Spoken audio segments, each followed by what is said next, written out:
Bonjour à toutes et à tous. On va travailler aujourd'hui sur les actionneurs du génie des procédés. Donc c'est le dernier chapitre de physique semestre 2 dans le département génie chimique, génie des procédés de l'IUT de Saint-Nazaire.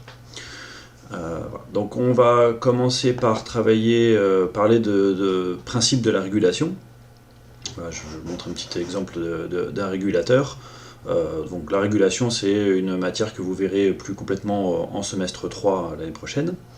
On parlera des vannes de régulation, hein, donc le premier actionneur dont on va parler. Voilà un petit exemple de vanne de régulation. Des pompes également, et surtout la régulation de débit utilisé dans les pompes. Donc un petit exemple de pompe centrifuge ici, hein, que vous connaissez déjà, que vous avez déjà vu en mécanique des fluides. Et puis également de résistance chauffante, hein, voilà un petit exemple de résistance chauffante. Alors pour mettre dans le contexte, hein, en introduction, ce qu'on a vu jusqu'à présent, on a étudié les capteurs, la chaîne d'acquisition, la conversion analogique numérique, le conditionnement des signaux avec les amplificateurs opérationnels, les filtres, voilà, comment on transporte un signal qui vient d'un capteur de mesure.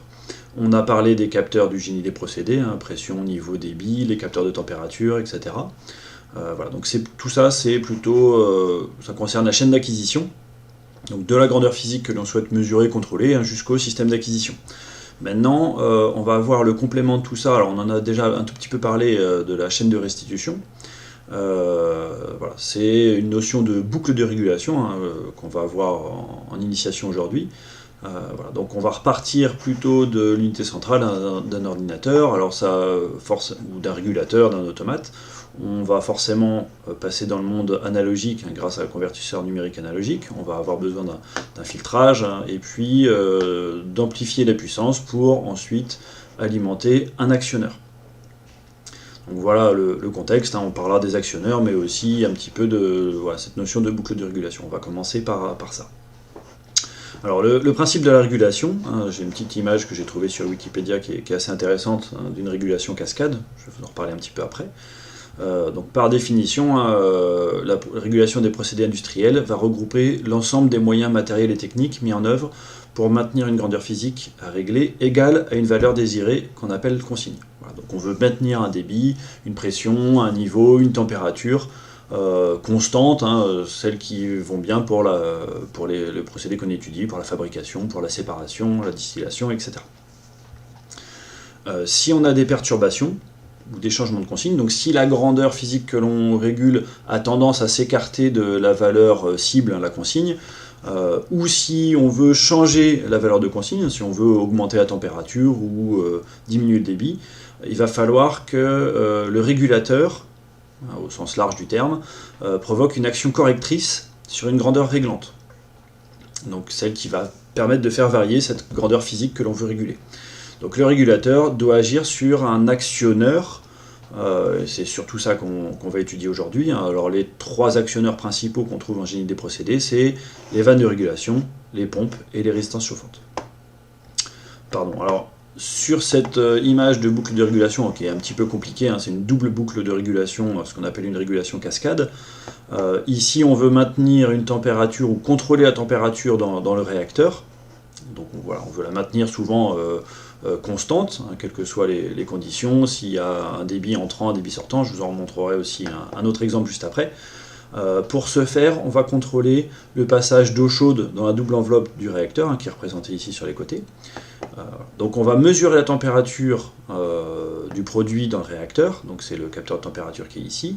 On va vouloir réguler cette température, donc on a un régulateur de température, et il va agir sur quoi? Il va agir sur une autre boucle de régulation qui, elle, va permettre de contrôler le débit d'eau chaude, hein, qui va passer dans la double enveloppe. Donc on a une régulation de débit ici.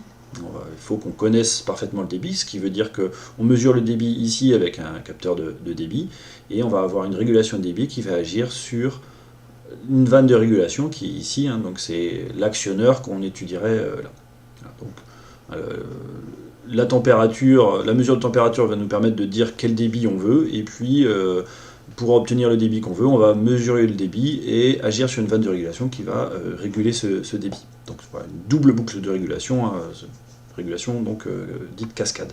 Assez complexe, hein, déjà, c'est pas les premières boucles de régulation qu'on étudie en général. Alors un autre exemple d'une boucle de régulation que j'ai trouvé hein, dans le livre Boucle de régulation, études et mise au point donc, de Bali Auto-édition, donc c'est 5 auteurs hein, qui ont fait ce livre, j'en reparle tout à la fin dans la bibliographie. Donc on a ici un échangeur de chaleur qui va nous permettre de faire monter en température le débit entrant de ce qu'on appelle la charge, et réguler cette température, hein, c'est ça qu'on veut faire. Donc on a, alors voilà, l'actionneur ça va être la vanne de régulation qui est ici, vous voyez en dessin et ici en photo, hein, c'est très ressemblant, on va voir ce que c'est justement une vanne de régulation. Donc le principe c'est que la charge a un certain débit d'entrée QE et une certaine température TE. Ce qu'on va mesurer, nous, ce qu'on veut contrôler, c'est la température hein, du produit en sortie d'échangeur, donc la température notée TS, la température de sortie. Donc on va mesurer cette température TS avec un capteur de température. Ça peut être un capteur PT100 par exemple, ça peut être aussi un thermocouple, hein, pourquoi pas. Cette température mesurée va arriver sur un régulateur qui va devoir élaborer le signal de commande de la vanne, donc le degré d'ouverture de la vanne, en comparant la température mesurée à la température voulue. Donc si la température est trop faible, on va vouloir augmenter le débit de vapeur hein, qui va passer dans l'échangeur thermique qui est ici. Et pour ce faire, donc, on va augmenter le degré d'ouverture de la vanne de régulation qui est ici. Donc le régulateur va élaborer un signal, alors dans un cas simple, un signal courant 420 mA, hein, très employé en génie des procédés, même si ça peut être numérique aussi, mais on en reparlera un petit peu après. La vanne de régulation est dotée d'un positionneur électropneumatique, donc c'est un convertisseur intensité-pression. Donc on va modifier la pression d'air comprimé hein, qui va arriver sur le servomoteur de la vanne, on en reparle hein, tout à l'heure, qui va permettre de déplacer le clapet à l'intérieur du corps de vanne, qui va nous permettre de contrôler le débit de vapeur hein, qui est noté ici QV. Donc le principe, hein, c'est que si la température de la charge en entrée diminue ou si le débit de charge augmente, alors la température en sortie va avoir tendance à diminuer. Alors, pas immédiatement, hein, il y a toujours un certain temps de latence, ce qu'on appelle le retard pur. Si, donc dans un cas simple, hein, le régulateur va se rendre compte que la température décroît, alors qu'est-ce qu'il va faire? Il va provoquer une action correctrice sur la vanne de régulation, il va lui demander d'ouvrir un peu plus la vanne, laisser passer un peu plus de débit de vapeur, de manière à ce que la température de sortie revienne à sa valeur de consigne. Donc il va falloir augmenter le débit de vapeur QV pour maintenir la température de sortie constante. Donc ça c'est ce qu'on appelle voilà, une régulation feedback. On pourrait imaginer aussi des principes de régulation un petit peu plus complexes. Alors souvent ça suffit, hein, ce type de régulation. Voilà, dans le régulateur il y a un algorithme qu'on appelle PID, hein, proportionnel intégral dérivé très souvent, ou seulement proportionnel intégral, PI. On pourrait imaginer des stratagèmes un petit peu plus complexes, c'est-à-dire mesurer le débit en entrée et la température d'entrée de manière à anticiper le fait que la température de sortie va décroître, par exemple, hein, si le débit augmente ou si la température en entrée diminue. Voilà, donc ce serait une boucle de régulation un peu plus complexe hein, qui s'appelle feed forward. Bon, peu importe hein, pour ce qui nous occupe aujourd'hui. Voilà. Alors sur cette boucle de régulation, hein, ce qui m'intéressait c'était de voir les différentes grandeurs. Donc voilà, je remets la boucle de régulation ici. Donc la grandeur réglée, tiens, une petite faute d'orthographe, hein, excusez-moi, c'est la température du fluide en sortie. Voilà, je veux qu'elle soit à telle valeur pour le procédé qui y a après, pour une stérilisation par exemple, hein, dans le cas du lait, ce genre de choses. La grandeur réglante, c'est le débit de vapeur, donc la grandeur qu'on va utiliser pour modifier la grandeur réglée. Donc pour modifier la température de sortie, on va plus ou moins faire augmenter ou diminuer le débit de vapeur. Les perturbations possibles hein, qu'on identifie, donc souvent quand on travaille sur la régulation, on va identifier ces différentes grandeurs. Donc le débit de charge en entrée, hein, s'il varie, ça va avoir tendance à faire varier la température de sortie par rapport au point d'équilibre. La température d'entrée de la charge aussi, hein, pourquoi pas la température ambiante, hein, même si il va imaginer que les tuyaux sont calorifugés. Bon voilà, il peut y avoir tout un tas de perturbations qui peuvent rentrer plus ou moins en ligne de compte.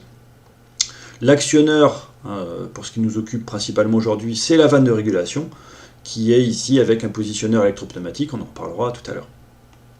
Donc cette vanne, qu'est-ce qu'elle fait? Elle reçoit le signal de commande donc électrique 420 mA venant du régulateur, et elle va avoir pour effet, cette commande va avoir pour effet de modifier le débit de vapeur qui va rentrer dans l'échangeur.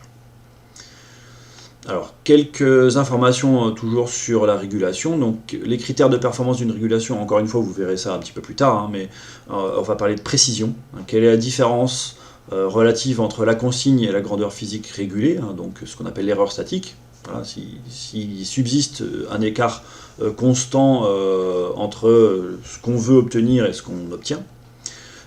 Autre critère important, c'est la rapidité, hein, ça va être la vitesse à laquelle la grandeur régulée va atteindre sa valeur définitive lorsqu'on fait une variation de consigne, ou au bout de combien de temps la valeur va revenir à sa valeur voulue hein, lorsqu'on a une perturbation qui va intervenir. Donc cette rapidité, on va surtout l'exprimer par la durée du régime transitoire, c'est-à-dire le temps d'établissement, temps de réponse, hein, c'est le temps mis pour atteindre la valeur définitive à plus ou moins 5%. Souvent c'est le critère qu'on emploie, même si c'est pas obligatoire. Donc voilà, le temps mis pour arriver à la valeur définitive à plus ou moins 5%, puisqu'on va toujours avoir des petites variations. Voilà, je vous en reparle dans la diapo suivante. La stabilité est aussi un critère de performance important. Une régulation est dite stable si, lorsqu'elle est soumise à une variation de consigne, la mesure va, donc la grandeur de sortie, va retrouver un état stable, c'est-à-dire va retourner à une nouvelle valeur, hein, mais qui va être bien stable, bien constante. Alors quelques exemples hein, de diagrammes de régulation. Donc en rouge, c'est la consigne, c'est la valeur que l'on veut obtenir. Donc là, on a un changement de consigne à l'instant t égale 0. On veut passer de 0 à 1, par exemple ici, ça pourrait être une température, un débit, une pression, peu importe. Voilà. La boucle de régulation va agir et va faire que la valeur de sortie, la température de sortie hein, dans le cas précédent, va atteindre cette valeur de consigne, mais vous voyez qu'elle va l'atteindre assez lentement. Donc ça, c'est un système qui va être lent, on va dire qu'il est trop amorti. Un autre exemple, hein, donc si on essaye d'accélérer une boucle de régulation, ce qu'on va souvent obtenir, c'est des oscillations. Donc la valeur que l'on veut contrôler va dépasser, hein, si on essaye d'aller trop vite, va dépasser la valeur de consigne, puis voilà, elle va revenir, hein, le régulateur va réagir dans l'autre sens, ah bah tiens, j'ai trop ouvert hein, le clapet, donc il y a trop de débit vapeur, donc je vais recalmer le truc, mais la température de sortie va repasser en dessous de la valeur de consigne, et puis etc. Donc on peut avoir des oscillations comme ça.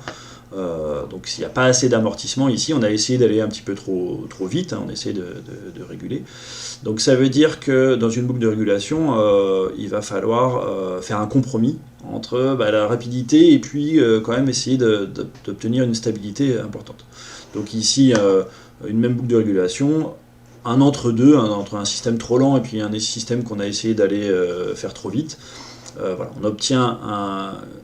Donc c'est bien stable, hein, l'heure de sortie arrive bien stable, mais et elle y arrive assez vite. Hein. Il y a un léger dépassement, hein, c'est souvent ce qu'on considère comme un optimum en régulation, un léger dépassement hein, qui ne dépasse pas 5% de la variation de la grandeur de sortie. Dans le cas d'un système instable, hein, si on essaye d'avoir un système trop réactif, voilà, on va avoir des oscillations, mais qui sont de plus en plus importantes, hein, et donc on va va pas réussir à réguler correctement, et c'est le cas d'un système instable. Alors, je vous parlais de rapidité, hein, pardon. Voilà, donc ce qu'on va considérer comme le temps de réponse à 5%, hein, c'est le temps que la grandeur de sortie atteigne sa valeur définitive à plus ou moins 5%. Donc on va parler d'une bande, hein, plus ou moins 5%, de la variation qu'on a eue ici entre 0 et 2, hein, donc ce serait plus ou moins 5% de 2. Donc à quel moment on rentre dans cette bande et on n'en ressort plus, et bien sur ce diagramme, hein, c'est considéré ici, on aurait peut-être pu le voir ici, hein, pourquoi pas, voilà. Donc on a un temps d'établissement, un temps de réponse hein, d'un peu plus de 150 secondes, je suppose. Voilà, pour simplement le contexte hein, de ce que c'est une régulation. Alors comment on va faire hein, une boucle de régulation? On part du principe hein, d'une boucle de régulation analogique. Voilà, donc on va très souvent dessiner un schéma à bloc de ce type, que vous reverrez encore une fois en régulation. Donc on part de la consigne, donc c'est la valeur que l'on veut atteindre.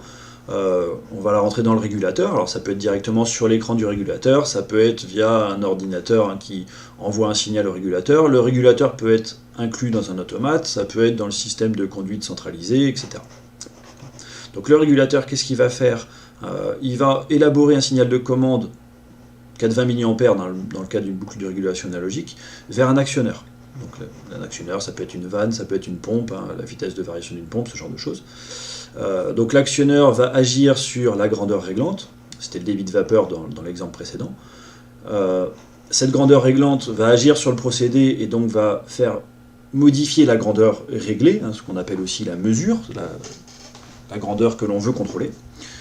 Cette grandeur réglée, comment on la connaît? Eh bien, il nous faut un capteur, de pression, de débit, de niveau, de température par exemple, muni de son conditionneur transmetteur, donc très souvent ils sont intégrés ensemble, et donc le signal qui revient ici sur le régulateur, que le régulateur va comparer à la consigne, c'est ce qu'on appelle la mesure. Donc en gros il va faire consigne moins mesure, il va voir l'écart entre ce qu'il veut obtenir et puis ce qu'il obtient, et il va plus ou moins agir sur le signal de commande qui agit sur l'actionneur, etc. Donc on voit bien cette idée de boucle de régulation, c'est forcément bouclé. Donc la plupart du temps, le conditionneur transmetteur est intégré au capteur, comme dans le cas des capteurs industriels. Ici j'ai un capteur de pression différentiel dont on a parlé dans le chapitre précédent. Ça c'est le principe de la régulation analogique. Le régulateur serait purement analogique, donc ça pourrait être des circuits à ampli-op, un amplificateur, un soustracteur, etc. Donc ça c'est pratiquement plus utilisé tel quel, mais le principe reste valable dans le cas d'une boucle de régulation numérique. Donc, on passe sur le principe d'une boucle de régulation numérique. Donc on a un régulateur numérique, c'est simplement un processeur, un peu de mémoire, de quoi faire des opérations mathématiques, calculer, souvent il va y avoir un afficheur, ce genre de choses. Donc le régulateur numérique va élaborer un signal numérique qui va passer dans un convertisseur numérique analogique, qui va pouvoir envoyer le courant 420 mA comme dans l'exemple précédent sur l'actionneur, etc. Même chose, le capteur transmetteur, son signal qui nous envoie en 420 mA, on va le convertir en analogique numérique pour récupérer sur le régulateur numérique, donc sur le processeur du régulateur, un signal numérique. Donc ça c'est le principe, comment ça peut être réalisé.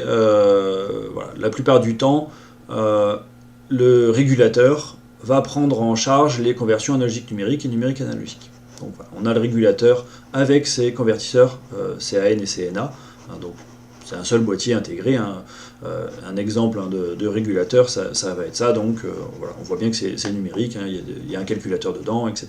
Donc tout ça finalement, on remplace un régulateur analogique par ce régulateur numérique, donc beaucoup plus moderne, etc. Donc on reste dans le même principe, simplement il y a une unité centrale, un processeur là-dedans. Cela dit, donc il y a une autre stratégie qui existe, dont on a déjà parlé, en gros, c'est plutôt que le CAN et le CNA soient intégrés aux éléments de la boucle de régulation. Donc on en a déjà parlé on peut avoir un capteur transmetteur numérique, donc qui va envoyer une information numérique sur un bus directement, plutôt que sortir un signal analogique 420 mA. Et puis le CNA peut être également intégré à l'actionneur. Donc on va parler de vanne de régulation numérique par exemple. Donc dans ce cas-là, les liaisons entre le régulateur et l'actionneur et le capteur sont des bus, des bus de terrain dont on a déjà parlé à propos des capteurs. Donc le principe, c'est que ça permet de simplifier la mise en place des boucles de régulation. Les capteurs, les régulateurs, les actionneurs sont sur un réseau de terrain, donc on en avait déjà parlé, un Profilbus, Fieldbus, CAN, etc. Modbus, bref. Toujours sur le principe de la régulation, comment on va commander l'actionneur. On se doute bien qu'un régulateur va envoyer une information, un signal faible puissance, le signal de commande C'est un signal plutôt voilà, de faible puissance, hein, plutôt c'est la logique, hein, c'est la valeur qu'on veut atteindre, mais pour commander une pompe centrifuge par exemple de 3 kW, le régulateur ne va pas pouvoir directement envoyer la puissance nécessaire, la puissance électrique nécessaire. Donc on va avoir besoin d'une interface de puissance, un amplificateur hein, qu'on appelle souvent préactionneur. Donc dans le cas d'une vanne avec positionneur électropneumatique, l'énergie pneumatique va permettre de modifier l'ouverture de la vanne selon la commande électrique venant du régulateur. Donc dans ce cas-là, le préactionneur, c'est un convertisseur IP. Il va recevoir le signal courant 420 mA, il va élaborer le signal pression hein, qui lui va permettre de modifier l'ouverture de la vanne. Donc ça peut être du 0,2 bar ou 3,15 PSI.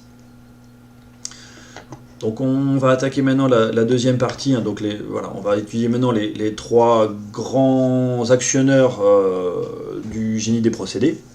Donc les vannes de régulation, alors vous en entendrez parler, hein, même chose toujours en régulation l'année prochaine, donc un exemple de vanne de régulation. Donc sa fonction, hein, c'est de faire varier la section de passage d'un fluide dans une conduite de façon à moduler le débit. Donc elle va recevoir un signal de commande, qui est noté U ici, c'est pas forcément une tension, hein, c'est plutôt d'ailleurs un courant 420 mA, mais il est noté U hein, la plupart du temps. On va faire varier donc le débit à travers la vanne. Comment on va faire ça? On va faire varier la section de passage du fluide ici. Donc hein, c'est ici que le clapet va plus ou moins s'ouvrir. Souvent on va travailler avec, on va parler de chute de pression dans la vanne, hein, donc c'est une perte de charge, et on va travailler dans le cas des caractéristiques intrinsèques de débit avec une chute de pression à une perte de charge constante. Alors comment c'est fait une vanne de régulation? On va trouver deux parties essentielles hein, sur une vanne de régulation. Le corps de vanne, qui contient le dispositif à section variable, donc le clapet, hein, c'est valve body en anglais. Donc c'est la partie en bas ici, avec donc à l'intérieur un clapet qui se déplace, hein, qui va permettre d'ouvrir plus ou moins le passage au fluide. Le servomoteur, alors c'est la partie bleu foncé en haut, hein, ici. Donc la plupart du temps, ça va être un servomoteur pneumatique. Donc il va recevoir le signal de commande, hein, soit directement du régulateur, soit par l'intermédiaire du positionneur, dont on parle juste après, et va le transformer en déplacement du dispositif à section variable, donc du clapet qui est à l'intérieur. Donc cette partie-là, on va voir comment c'est fait, ce truc-là. On a une troisième partie qu'on trouve très souvent sur les vannes de régulation qui va permettre d'augmenter la précision hein, du degré d'ouverture de la vanne en fonction du signal de commande. C'est le positionneur. Donc qui va permettre de régler voilà, précisément le degré d'ouverture de la vanne. Bon, on va en reparler juste après. Donc c'est un élément optionnel hein, mais qui est très souvent utilisé pour avoir une meilleure précision toujours. Alors on va dégager trois principaux types de vannes de régulation. Tout d'abord, alors les plus anciennes, hein, c'est les vannes à servomoteur pneumatique. Donc vous avez un schéma de principe ici. Hein, voilà. Donc le servomoteur va recevoir un signal pneumatique qui va permettre de modifier le degré d'ouverture de la vanne. Donc c'est normalisé 0,2 à 1 bar en norme française, hein, ce serait 3,15 PSI, l'équivalent en norme anglo-saxonne. Donc on va avoir besoin d'un convertisseur du signal électrique qui vient du régulateur vers un signal pneumatique pour envoyer au servomoteur. Alors, je vous montrerai une petite animation hein, tout à l'heure sur un servomoteur. Là, on voit le principe en fait. Hein, c'est si j'augmente la pression d'air comprimé ici, hein, j'ai une membrane qui va être poussée vers le haut. Là, j'ai un ressort de rappel qui est dessiné dedans. Et donc, si j'augmente la pression, hein, cette membrane va être poussée vers le haut. Et vous voyez le clapet ici va se déplacer vers le haut. Et on voit que la section de passage du fluide de part et d'autre du clapet va augmenter. Et donc, le débit au travers de la vanne va augmenter. Au contraire, si la pression d'air comprimé baisse, le ressort de rappel va repousser la membrane vers le bas. Et donc, va repousser le clapet vers le bas. Et le débit va avoir tendance à baisser.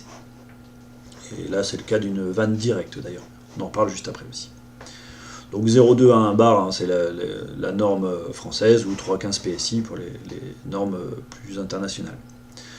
Alors, ce type de vanne hein, directement utilisé comme ça, donc avec le servomoteur pneumatique, c'est des vannes de moins en moins employées, hein, c'est plutôt sur des installations anciennes. Alors, le gros intérêt d'avoir ce signal pression, alors c'est déjà que les vannes sont très rapides, et puis aussi qu'on n'a pas de risque d'étincelle, hein, qui pourrait enflammer une atmosphère explosible, hein. Donc voilà, si on a un gaz, hein, mélangé à l'air, hein, qui est potentiellement explosif, ben, on ne va pas provoquer d'échauffement ou d'étincelles, hein, suffisantes pour provoquer l'inflammation du gaz. Donc en résumé, hein, c'est une vanne qui va recevoir directement un signal pression et qui va forcément nécessiter un convertisseur intensité-pression, du signal électrique, intensité vers le signal pneumatique pression. Donc c'est une vanne pas très précise et c'est plutôt une ancienne technologie. Alors, on va retrouver ce servomoteur pneumatique dans la deuxième type de vanne de régulation que j'ai dégagé dans ce cours. Alors oui, pardon. J'avais une petite image, hein, que j'ai trouvée sur internet de ce fameux servomoteur. Il est ici, donc vous voyez les ressorts de rappel à l'intérieur. Et donc si on envoie de la pression dans la partie basse ici, on va déplacer cette membrane, hein, vers le haut, et on va avoir cette tige, hein, qui va se déplacer, et cette tige, elle est reliée, alors on ne le voit pas ici, hein, elle est reliée plus bas au clapet, hein, qui va me permettre d'ouvrir plus ou moins la vanne et donc faire varier le débit. Alors l'autre type de vanne, hein, qui est aussi à servomoteur pneumatique, c'est vraiment le même principe, mais elle va être dotée d'en plus d'un positionneur électropneumatique, hein, dont on parlait tout à l'heure. Donc c'est le cas ici, hein, le positionneur, il est là. Qu'est-ce qu'il va faire? Il va convertir le courant en pression. Donc ça, on avait déjà dit qu'on avait besoin d'un convertisseur d'intensité-pression. Mais en plus, voilà, c'est ce que j'ai indiqué ici. Mais en plus, il va faire un asservissement de position. Ça veut dire qu'il va comparer la position du clapet avec la position voulue, qui est indiquée par le courant 420 mA qui arrive sur la vanne. Ça pourrait être aussi un signal numérique d'ailleurs. Donc on va avoir un asservissement de position, une régulation de position, si vous voulez, hein, du clapet. Il va être comparé à sa valeur de consigne, etc. J'en reparle aussi dans la diapo suivante. Voilà, donc on retrouve le servomoteur pneumatique ici. Donc le convertisseur IP, il fait partie intégrante de la vanne, mais avec en plus une régulation de position, hein, de manière à être sûr que le clapet soit pile dans la bonne position. Voilà, donc c'est une vanne, hein, qui reçoit un signal électrique qui est converti en signal pneumatique, et qui va être régulé à partir de la mesure de position. Donc on a une mesure de position directement sur la vanne. Donc c'est une vanne rapide et très précise. C'est une technologie beaucoup plus récente, bien sûr. Ce sont les vannes les plus utilisées, hein, de loin. Il est possible aussi, puisqu'il y a de l'électronique ou de l'intelligence, hein, en gros dans le positionneur, il y a possibilité de modifier la caractéristique, hein, dont on parlera dans la partie 2.5. Donc souvent je parle d'un convertisseur IP, hein, encore une fois ça peut être une vanne numérique, au lieu de recevoir un courant 420 mA, elle peut recevoir voilà, un ensemble de bits, hein, 0 ou 1, pour savoir dans quelle position elle doit aller. Le principe reste vraiment le même. Donc voilà un exemple de positionneur électropneumatique. Donc vous avez voilà, dessiné ici, hein, le servomoteur de la vanne. On va mesurer la position, hein, de ce servomoteur pour savoir la position du clapet, pour savoir s'il est complètement fermé, ouvert, à 40%, 60%, etc. Voilà. Donc on va mesurer cette position par un capteur de position, qui peut être voilà, un codeur absolu, ça peut être un capteur à transduction résistive, un potentiométrique en gros, hein, etc. Et donc intégré dans le positionneur, on a un régulateur de position, qui va comparer la position effective avec la consigne, hein, qui est reçue par le régulateur du procédé. Donc le régulateur du procédé, il élabore cette consigne en fonction de son capteur et puis de sa consigne. Donc si on veut réguler le débit à temps, hein, le capteur ça va être un débitmètre, voilà, qui va comparer donc le débit effectif avec la consigne et qui va dire que la vanne doit s'ouvrir à 60%. Donc la consigne de position dans ce cas-là serait 60%. Si la position effective elle est seulement de 55%, hein, donc très souvent on parle en variable adimensionnelle, donc en pourcent, le régulateur de position va se dire tiens, il va falloir que j'augmente un petit peu le degré d'ouverture, donc il va agir sur des électrovannes qui sont alimentées en air comprimé. Il va envoyer un petit peu plus, hein, d'air comprimé dans la chambre du bas ici, de manière à déplacer le piston, en gros, hein, le servomoteur, un peu plus vers le haut, de manière à ce que le capteur de position arrive à cette valeur de 60%. Donc le positionneur électropneumatique contient un régulateur qui doit être très précis et très rapide aussi, bien sûr. Donc finalement, on retrouve en gros une idée de double boucle de régulation, ce qu'on appelle aussi une régulation cascade. Le régulateur agit sur un autre régulateur, mais qui est en gros intégré à la vanne, donc c'est assez transparent pour l'utilisateur. Voilà, on envoie le signal, la consigne de position, le degré d'ouverture de la vanne directement sur le positionneur et il fait son boulot. Donc voilà le principe. Alors ça peut être encore une fois un signal numérique plutôt qu'un signal courant 420 mA. Troisième type de vanne, c'est les vannes à servomoteur positionneur électrique.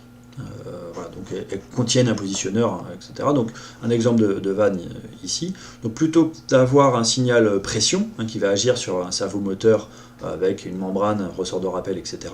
Dans le boîtier vert ici, on va mettre un moteur électrique. Donc on va faire tourner le moteur de manière à déplacer. Alors on voit souvent une indication de la position. Souvent il y a des graduations ici pour montrer où est le clapet, puisqu'on ne voit pas à l'intérieur du corps de vanne.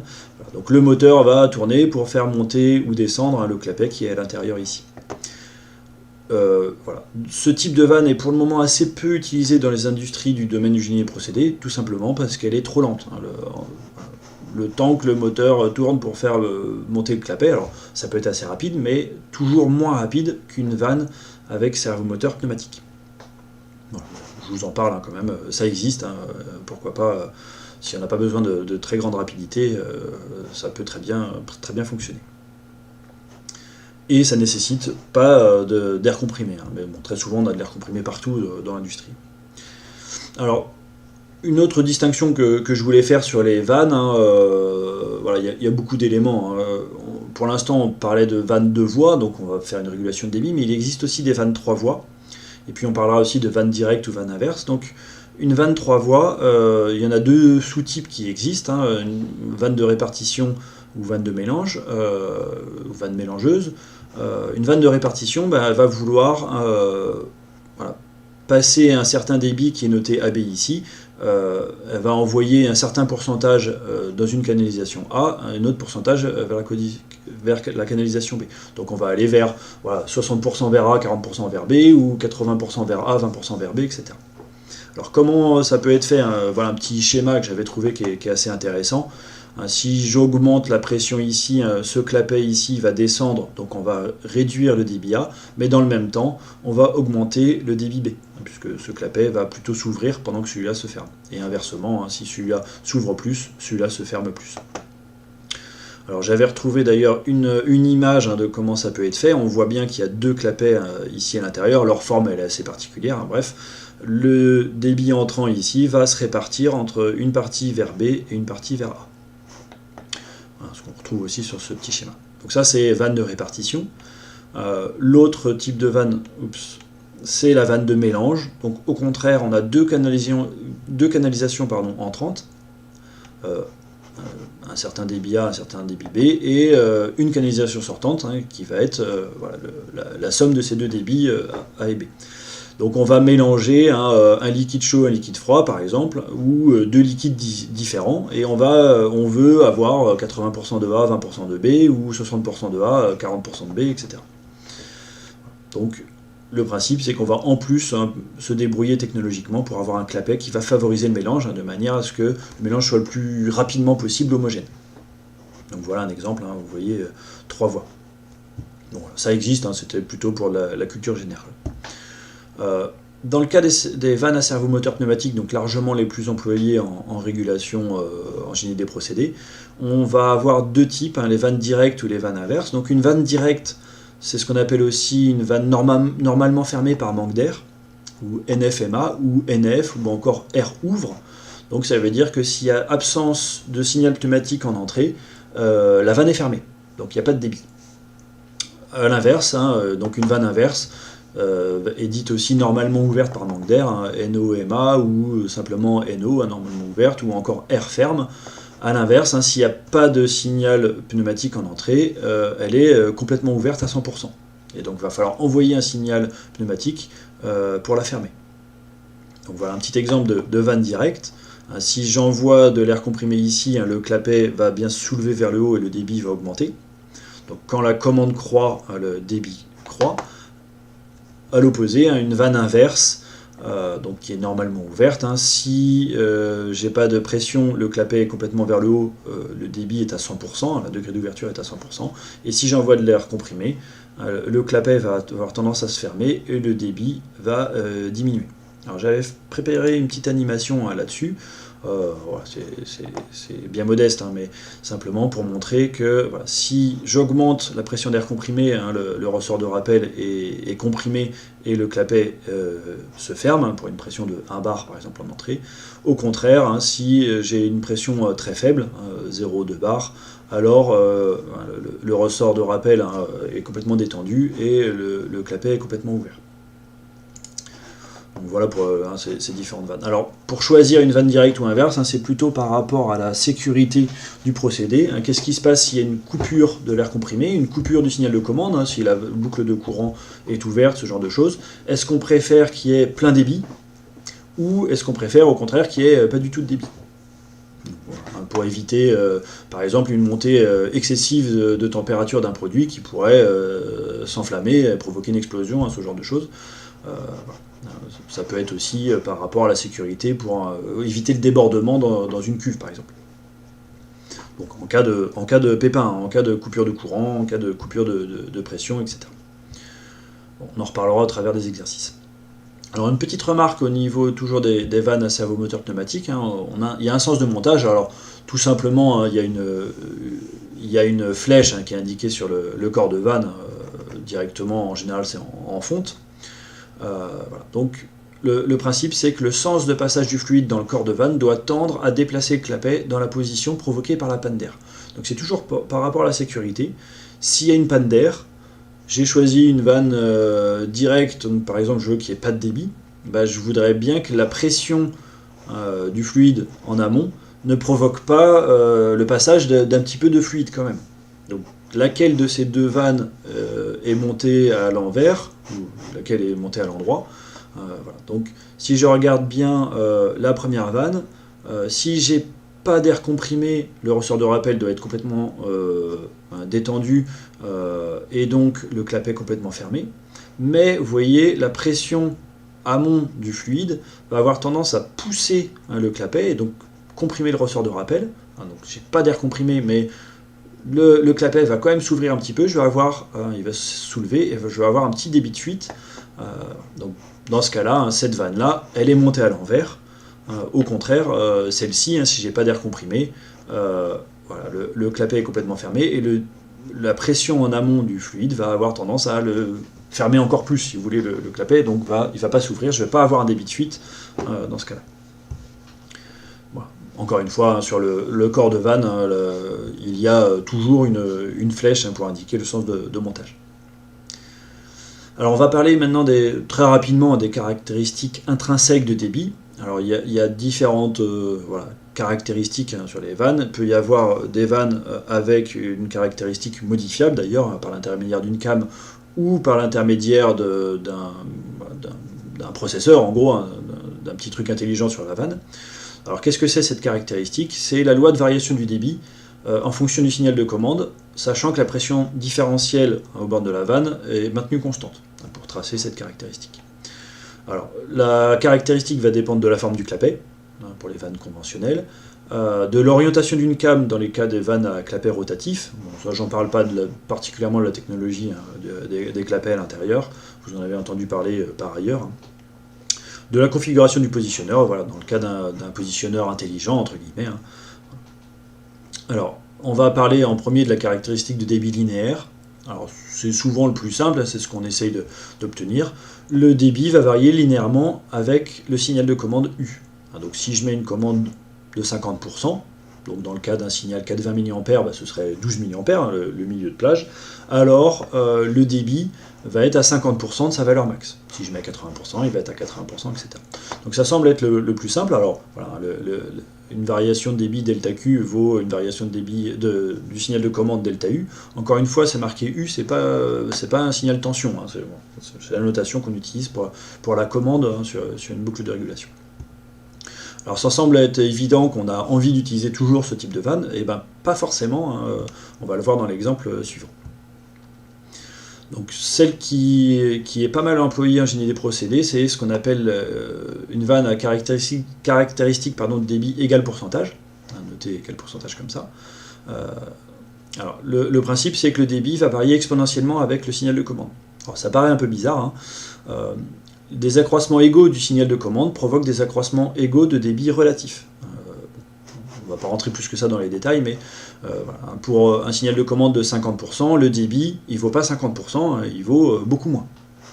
Voilà, delta Q sur Q égale delta U, hein, pour le côté un peu mat de ce truc-là. Bon, on ne rentre pas plus que ça dans les détails. Alors à quoi ça peut servir une caractéristique de ce type-là? Il y a pas mal de process, hein, qui sont non linéaires. Donc je parle du procédé en lui-même, hein, comment ça se passe dans le réacteur, par exemple, pour la température, hein, lorsqu'on fait augmenter le débit de vapeur. C'est pas forcément linéaire, ou dans le cas d'un échangeur, hein, aussi. Ça peut arriver que pour un faible débit, et c'est le cas notamment des échangeurs thermiques, on ait déjà la grandeur de sortie qui soit à une assez grande valeur, hein. Voilà, on va apporter pas mal de calories au fluide, hein, même pour un faible débit de vapeur dans l'échangeur, par exemple.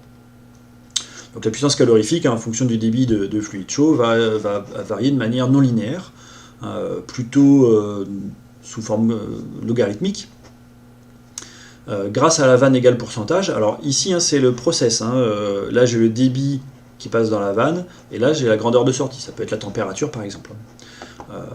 Donc grâce au fait que pour un signal de commande donné, le débit varie pas linéairement mais plutôt de manière exponentielle, ben en fait si je fais le produit des deux caractéristiques, je vais obtenir une grandeur de sortie qui varie quasi linéairement en fonction du signal de commande de la vanne. Alors j'avais trouvé une illustration, hein, qui me semble pas mal, d'un constructeur de vannes à boisseau sphérique, ici Belimo. Voilà. Donc j'ai la courbe caractéristique de l'échangeur thermique qui est comme ça, la courbe caractéristique de la vanne à égal pourcentage qui est comme ça. Le produit des deux va faire que, en gros, la puissance calorifique, hein, apportée au fluide varie quasiment linéairement en fonction du degré d'ouverture de la vanne, donc au degré de commande, hein, par rapport à la commande, hein, du régulateur. Donc le régulateur aura moins de difficultés, hein, pour maintenir le signal de sortie à la valeur de consigne. Troisième caractéristique qui existe, alors c'est pas une vanne de régulation, hein, c'est ce qu'on appelle des vannes tout ou rien, ouverture rapide. Donc elles sont plutôt utilisées dans les automatismes, hein. On va soit ouvrir à fond, soit fermer complètement, voilà, tout ou rien, TOR, soit 0%, soit 100%, etc. Alors en réalité, hein, si le signal de commande vaut 10%, on va obtenir pas tout à fait 100% de débit, hein, mais voilà. En gros on va les utiliser soit à 0, soit à 100%. Ce qu'on appelle aussi des électrovannes, finalement. Alors voilà, hein, qui conclut la partie sur les vannes de régulation. On fera deux exercices, hein, sur voilà, une régulation de débit, une régulation de température. Normalement en présentiel, bon, on verra, au pire je ferai une vidéo là-dessus, si on n'a pas le temps en présentiel.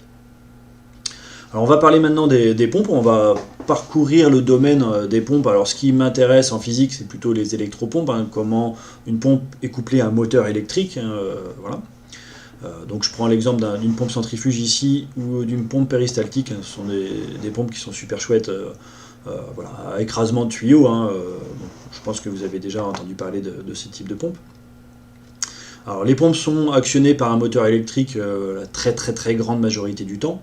Le plus souvent, donc, c'est un moteur asynchrone. Ça peut être aussi un moteur à courant continu pour des anciennes installations, très anciennes, hein, bon, ça se fait plus trop.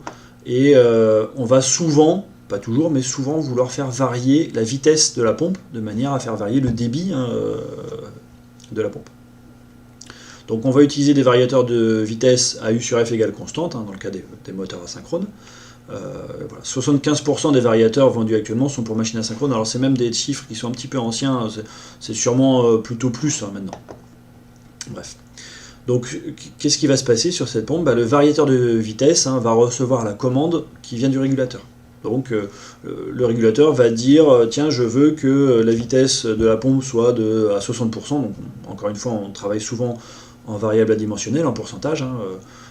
Donc il va envoyer un signal 60% de la plage 420 mA, et puis le régulateur va se débrouiller pour que la vitesse de la pompe soit de 60% de sa vitesse max. Donc la commande qui vient du régulateur sert de consigne de vitesse au variateur qui va se débrouiller pour que la pompe tourne à la bonne vitesse. Alors un petit exemple d'un variateur de chez Schneider Electric. Bon, il y a plein de formes différentes, plein de constructeurs bien sûr. Et puis vous avez un petit schéma ici du variateur. Alors le variateur il est ici au milieu. En bas j'ai le moteur asynchrone qui est le moteur de la pompe, de l'électropompe. Bien entendu, d'un point de vue électrique, on a souvent un dispositif pour séparer la variateur de vitesse de la pompe, et puis on va forcément avoir disjoncteur, protection du variateur de vitesse en cas de surintensité, etc. Le variateur de vitesse va mesurer l'intensité consommée par la pompe et va pouvoir aussi réguler cette intensité. Bon, bref, on reste sur le principe global de tout ça. Donc très souvent, hormis dans le cas d'une commande manuelle, on peut directement agir sur les boutons sur la façade du variateur ou par un potentiomètre. Très souvent, on va avoir une entrée 420 mA. Ça peut être aussi en tension, pourquoi pas si le variateur est très proche du régulateur. Je vous rappelle qu'on ne peut pas transmettre un signal tension à très grande distance, sinon on va avoir une dégradation, un affaiblissement de la tension. Donc c'est plutôt en courant. Donc ici, le courant 420 mA, il arrive sur cette entrée analogique, analog input 2. Voilà. Et ce courant, il vient du régulateur qui va lui envoyer en fait une consigne de vitesse. Donc voilà le principe. Alors il y a plein d'autres entrées logical input, des entrées tout ou rien, d'autres entrées analogiques aussi. On peut avoir des signaux qui peuvent être envoyés vers un automate pour un défaut variateur. Bon, il y a plein de choses dont on parlera à nouveau aussi en automatisme en semestre 3. Voilà le principe. Alors, on va parler un peu plus des pompes maintenant. Alors, c'est difficile de faire le tour complet de toutes les pompes qui existent. Il y a plein de technologies différentes. Donc, j'essaye de vous montrer un petit panorama de ce qui existe. C'est impossible d'être réellement exhaustif là-dessus. C'est assez vite catalogue aussi. Alors, j'ai dégagé principalement deux catégories principales de pompes, les pompes centrifuges et les pompes volumétriques.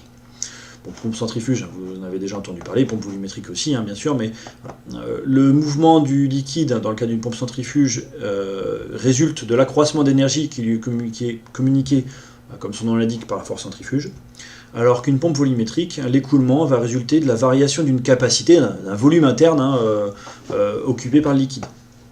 Donc sur le principe, c'est des fonctionnements très différents, même si dans le cas des pompes volumétriques, il y a vraiment plein de technologies qui existent. Alors, j'avais trouvé cette image, donc elle n'est pas de très bonne qualité, mais les pompes volumétriques sont plutôt utilisées pour des débits relativement faibles. Vous avez l'abscisse, alors c'est une échelle logarithmique, le débit volumique en mètre cube par heure. Par contre, elles vont pouvoir délivrer une pression en sortie beaucoup plus importante que ce qui est noté ici turbopompe, ce sont les pompes centrifuges. Donc, ce sont des pompes qui sont plutôt très simples, les pompes centrifuges, notamment pour la mise en œuvre, mais il y a des cas où on ne peut pas les utiliser, on va en parler un petit peu après. Donc les turbopompes, les pompes centrifuges peuvent avoir un débit très important, mais une pression côté refoulement qui est plutôt faible. Voilà, le principe, c'est un peu ça. Alors, quelques exemples de pompes. Alors ici c'est une pompe volumétrique, une pompe à piston. Pendant la rotation ici de ce disque, donc, qui vient de la rotation d'un moteur électrique, on va avoir une aspiration. Donc le clapet va s'ouvrir ici, on va avoir le liquide qui va rentrer à l'intérieur ici sous le piston. Et puis lorsque le piston va redescendre, ce clapet va se refermer, ce clapet va s'ouvrir et je vais avoir le fluide qui va aller vers la sortie. Donc à chaque tour, on va avoir une quantité déterminée de fluide qui va aller de l'entrée vers la sortie, côté aspiration vers le refoulement. Donc une pompe à un piston, ça va nous donner ça, comme débit, donc vous voyez, il y a des à-coups de débit. Une pompe de piston, on va avoir ce type de caractéristiques. On a aussi d'assez grandes variations de débit et de pression en sortie. On utilise toujours un nombre impair de pistons, puisque le débit sortant, ça va être la somme de ce que nous donne chacun des pistons. et vous voyez que le débit est beaucoup plus stable et la pression aussi, hein, pression côté refoulement. Donc il y a moins d'à-coups de pression. Alors, ça c'est un type de pompe, je vous en montrerai d'autres images un petit peu après. On peut aussi parler des pompes à engrenage, hein, voilà, où les fluides, alors ça paraît un petit peu bizarre, hein, mais vous voyez ces deux roues, hein, qui s'engrainent l'une sur l'autre, d'où le terme pompe à engrenage. Voilà, le fluide en fait va passer par l'extérieur pour aller vers là. On serait tenté de dire quand les pompes tournent comme ça, le fluide passe, et en fait non, il va passer par les extérieurs. Il ne peut pas passer au centre, hein. Ici justement c'est étanche ou quasiment étanche. L'exemple de la pompe péristaltique, hein, que je vous montrais en photo tout à l'heure, c'est une pompe à écrasement de tuyaux. Alors ce qui est très intéressant dans ce type de pompe, c'est que le fluide à pomper n'entre pas en contact avec la mécanique de la pompe, hein, donc voilà, on va garder une bonne asepsie, on peut l'utiliser pour des fluides très visqueux, de la compote de pommes par exemple, hein, voilà, de la crème, etc. Et encore une fois, voilà, le fluide ne rentre pas en contact avec les parties mécaniques. Donc ça c'est très intéressant. Donc ça ce sont des pompes volumétriques. Pour un tour du moteur de la pompe, j'ai un certain volume très fixe de fluide qui va passer dans la pompe. Au contraire, hein, sur une pompe centrifuge, c'est pas du tout le cas. Voilà un exemple de pompe centrifuge, hein, où voilà, le fluide, hein, va être aspiré et puis va être par force centrifuge envoyé vers les parois, et puis dans la volute, hein, qui est ici, voilà, le fluide va pouvoir sortir par le haut, ici.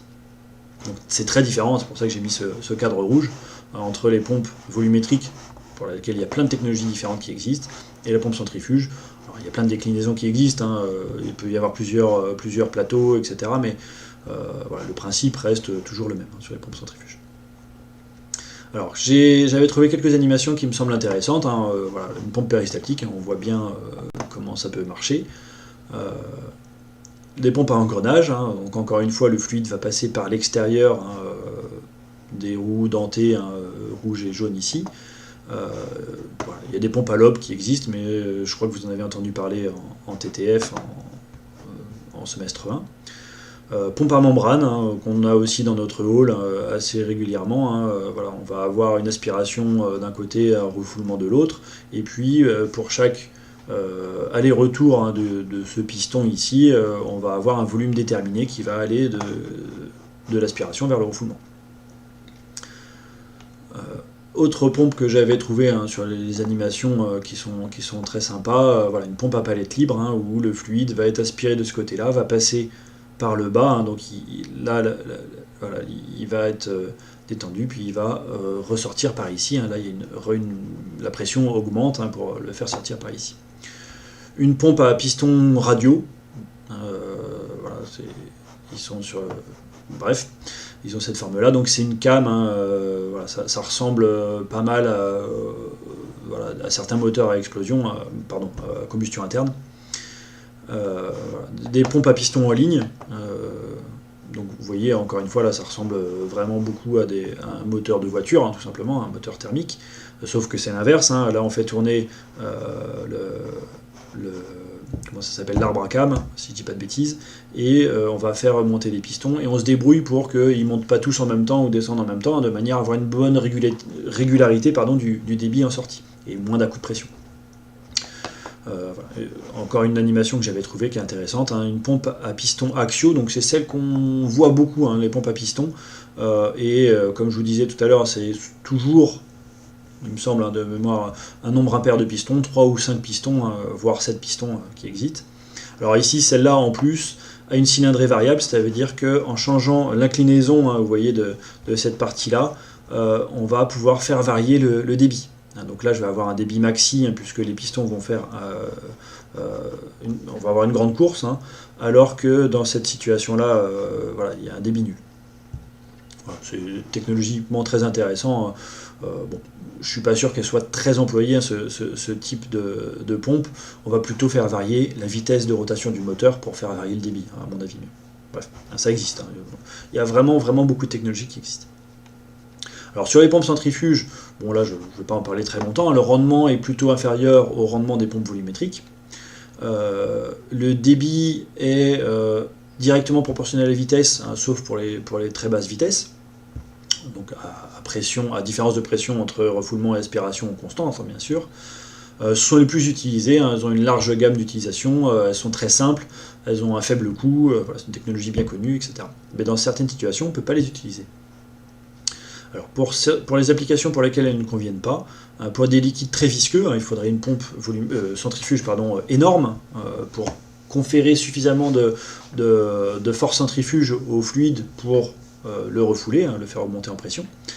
Pour des liquides susceptibles, hein, donc qui ne supportent pas une très forte agitation, voilà, comme voilà, certains produits d'agroalimentaire, hein, la bière par exemple, hein, on ne va pas utiliser des pompes centrifuges.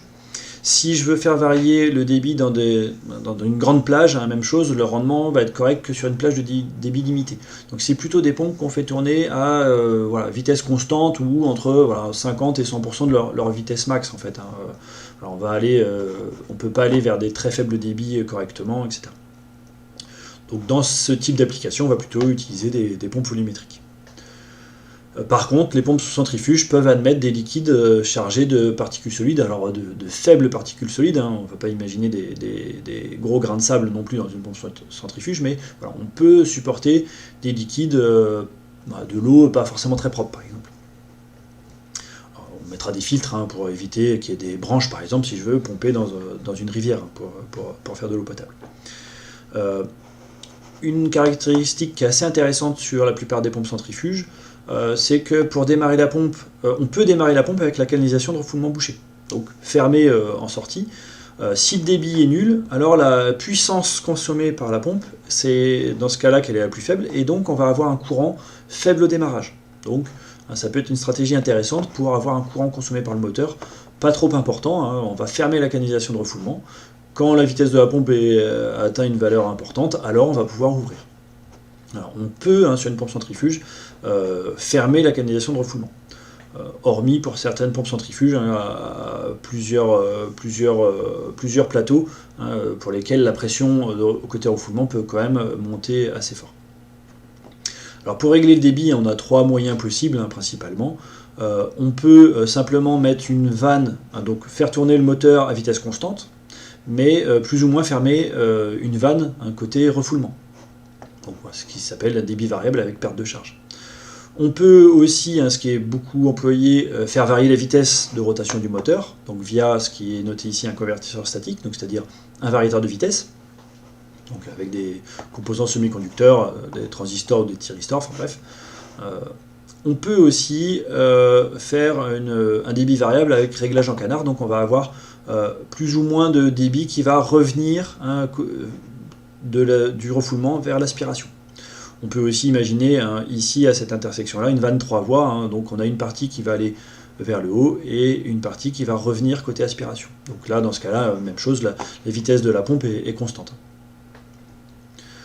Bon, ce qui m'intéresse le plus, hein, c'est plutôt avec variateur de vitesse, hein, ce qui est largement le plus employé à mon sens. Alors on parle rapidement des pompes volumétriques. Hein, le principe c'est que dans le corps de pompe, hein, donc le corps de pompe est parfaitement clos et dedans va se déplacer un élément mobile qui est rigoureusement ajusté. Donc la pompe va exécuter un mouvement cyclique et pour chaque cycle, un volume déterminé de liquide pénètre dans un compartiment, un certain volume, voilà, et avant d'être refoulé à la fin. Donc à chaque tour du moteur, on a le même volume qui sort. On va trouver des pompes volumétriques rotatives et des pompes volumétriques alternatives. Je vous en ai montré quelques animations avant.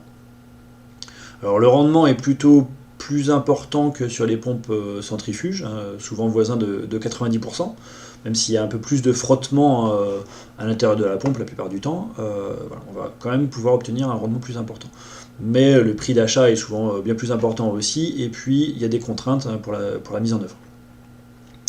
Alors, notamment une contrainte très importante, hein, si la canalisation de refoulement peut être bouchée, hein, est susceptible d'être bouchée, il faut absolument arrêter la pompe volumétrique, sinon il y a une augmentation de pression très importante, puisque à chaque tour de la pompe, on a le même volume qui sort, mais si la canalisation est fermée, bah, voilà, la pression va augmenter considérablement, très très vite, et peut entraîner des détériorations. Ça peut être un tuyau qui explose, hein, par exemple.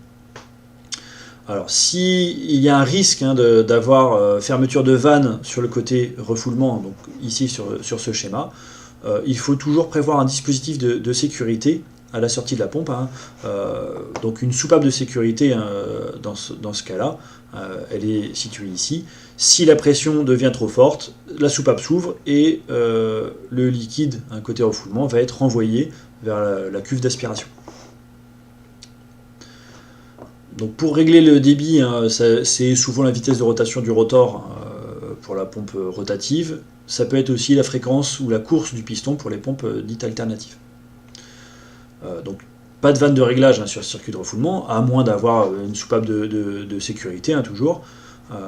Alors quelques noms de pompes volumétriques rotatives, c'est pompe à palette libre que je vous avais montré tout à l'heure, pompe à engrenage extérieur, pompe à rotor hélicoïdal excentré, pompe péristaltique. N'hésitez pas à aller faire un tour sur internet, voir tout ce qui existe comme type de pompe. Vous avez entendu parler déjà en TTF en premier semestre. Les pompes volumétriques alternatives, c'est pompe à piston, avec toujours un nombre impair de pistons, des pompes doseuses, etc. Pour un gaz, on va parler de ventilateur, de compresseur, de pompe à vide. Alors, on fera 2 exercices sur plutôt une régulation de pH avec ce sera plutôt une pompe péristaltique, on en reparlera. Et puis voilà, un exercice sur une pompe 5 pistons. Dernière partie de ce cours, les résistances chauffantes. Donc pour faire chauffer un fluide, on peut utiliser de la vapeur très souvent, et donc une vanne de régulation sur le circuit de vapeur. Si on veut refroidir, ce pourrait être de l'eau glacée aussi qui passe dans une double enveloppe, bref, ce genre de choses. Dans certains cas, on a envie de faire chauffer un fluide directement, de l'eau par exemple, et on veut contrôler finement la température du fluide. Alors on va utiliser dans ces cas-là des résistances chauffantes qui vont être toujours commandées en tout ou rien. En effet, ça coûterait trop cher de faire varier la tension d'alimentation de la résistance de manière à faire varier la puissance de chauffe. La puissance, ce serait du U carré sur R, où R est la résistance de la résistance. Faire varier la tension, on pourrait le faire avec un convertisseur statique, ça coûterait trop cher, donc c'est pas comme ça qu'on fait. Alors elles vont être alimentées en monophasé 230 volts ou en triphasé 400 volts entre phases, ou ça peut être des tensions plus élevées.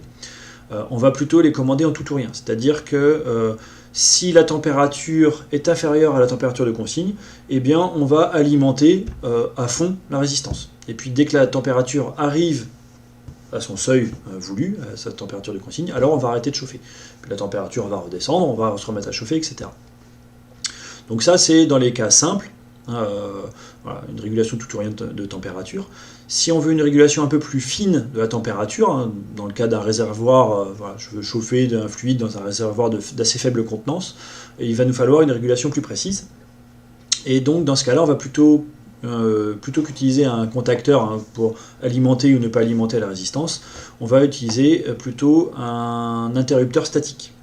En gros, c'est la même chose qu'un interrupteur, qu'un contacteur, mais statique, ça veut dire qu'il n'y a aucun élément mobile dedans. C'est pas un relais, c'est un composant d'électronique de puissance de type transistor ou thyristor, ce qu'on appelle un relais statique, principalement.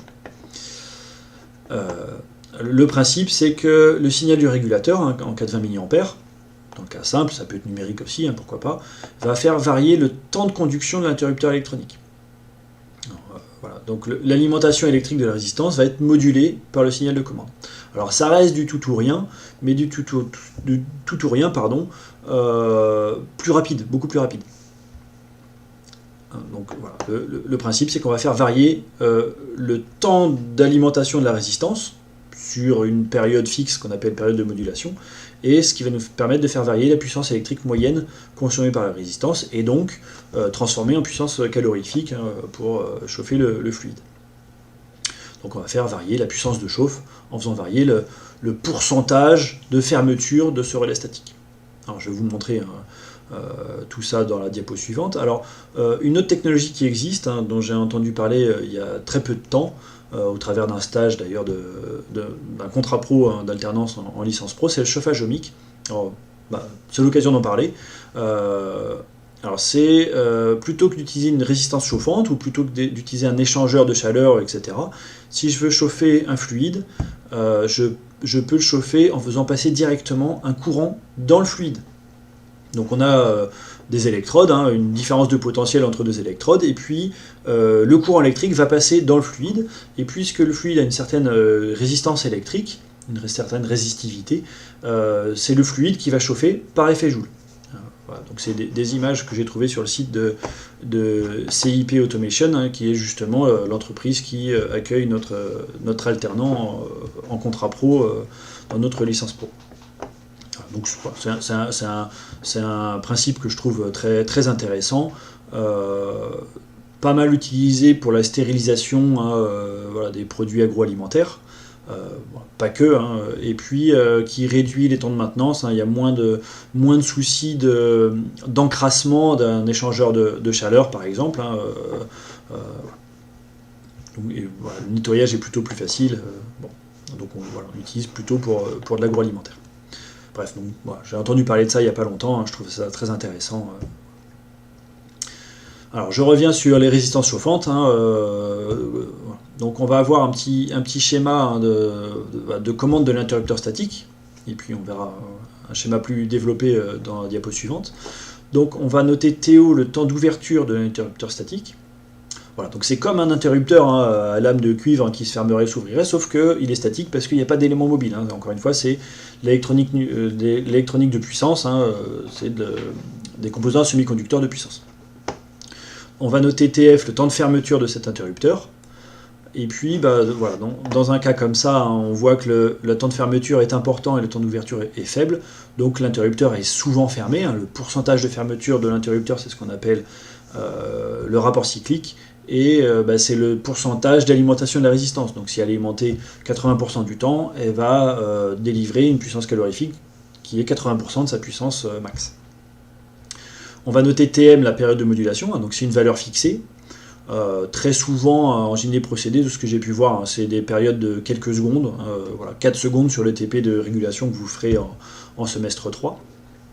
Et voilà, si on ferme 3 secondes l'interrupteur et qu'on l'ouvre une seconde, il est fermé 75% du temps, et donc on va alimenter 75% du temps la résistance, et donc le chauffage va être 75% du chauffage max en gros. Donc le rapport cyclique qui est noté, donc TF, temps de fermeture, sur TM, la période de modulation, donc c'est le pourcentage d'alimentation de la résistance, va varier donc ce rapport cyclique va varier de façon continue, donc sa valeur est déterminée par le régulateur. Donc la puissance de chauffe est proportionnelle, tout simplement, la puissance moyenne de chauffe est proportionnelle au rapport cyclique. Le fluide n'aura pas le temps de voir qu'un coup il chauffe, un coup il chauffe pas, la température ne va pas faire des à-coups comme ça, ou alors vraiment très proche de la résistance, mais en réalité le fluide va monter en température, ne va pas se rendre compte qu'elle est commandée 3/4 du temps et ouverte, pas alimentée 1/4 du temps. Donc la puissance moyenne de chauffe, c'est le rapport cyclique fois la puissance max de la résistance. Alors un petit exemple de régulation de température, donc je m'appuie sur le TP de régulation que vous ferez l'année prochaine. Donc on a de l'eau froide à une certaine température d'entrée, TE. On veut réguler la température côté eau chaude en sortie du réservoir, qui est ici. Donc dans ce réservoir, on met une résistance chauffante, qui est symbolisée ici. Et puis cette résistance chauffante, elle est montée en 230 volts, mais par un relais statique qui est fermé un certain pourcentage du temps. Comment on va faire pour réguler la température en sortie? On va la résistance a une certaine puissance, qui est la puissance max, qui est notée Pmax ici, peut être 3 kW par exemple, et la puissance moyenne de chauffe, ça va être le rapport cyclique à alpha fois cette puissance Pmax. Comment on va faire pour réguler? On va mesurer la température de sortie du réservoir par un capteur PT100. Cette information va arriver sur un régulateur, soit directement, soit via un transmetteur 420 mA par exemple. Le régulateur, qu'est-ce qu'il va faire? Il va élaborer donc il va comparer la consigne de température avec la mesure qui arrive du capteur de température, et il va élaborer le signal logique de commande du relais statique. Donc c'est le régulateur qui va faire ça en lui-même. il va voilà, envoyer ce signal-là, hein, c'est un signal logique qui va fermer ou ouvrir ce relais statique. Encore une fois, c'est un transistor ou un thyristor. Donc voilà le principe. Si la température est trop faible, le régulateur va le savoir et va augmenter le rapport cyclique. On va plutôt être sur un pourcentage du temps important, un pourcentage de fermeture important du relais statique. Et donc la résistance chauffante va être alimentée plus souvent, et donc elle va avoir tendance à refaire monter la température en sortie. Bref, donc vous reverrez tout ça encore une fois en régulation. On verra ça aussi au travers de l'exercice 5 que j'ai pas mis dans ce diaporama. Et puis vous reverrez aussi ça en TP, comment on fabrique, comment le régulateur, donc à l'intérieur du régulateur, fabrique ce signal logique de commande. Alors c'est un simple montage comparateur entre un signal triangle et un signal continu. On verra ça. Pardon, le rapport cyclique alpha est ici. Alors quelques exemples de résistance chauffante, hein, vous en avez déjà vu dans vos bouilloires, hein, bien sûr.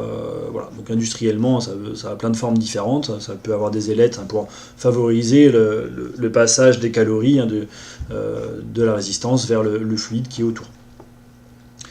Voilà. Donc voilà qui conclut ce cours. Alors je termine juste par une petite bibliographie. Je me suis appuyé sur le livre, hein, Boucle de régulation, études et mise au point, donc ce qu'on appelle vulgairement le BALI, hein, voilà, qui est un acronyme des noms de ces auteurs. De Bernard, Henri, Alain, Louis et Yves, bref. Et puis je me suis appuyé une nouvelle fois sur alors j'en ai d'autres des sources, hein, mais bon, je peux pas tout citer, sur le site de Patrick Gatt, hein, qui est enseignant en BTS Sira à Toulon. Voilà, je vous remercie, je vous souhaite une bonne journée.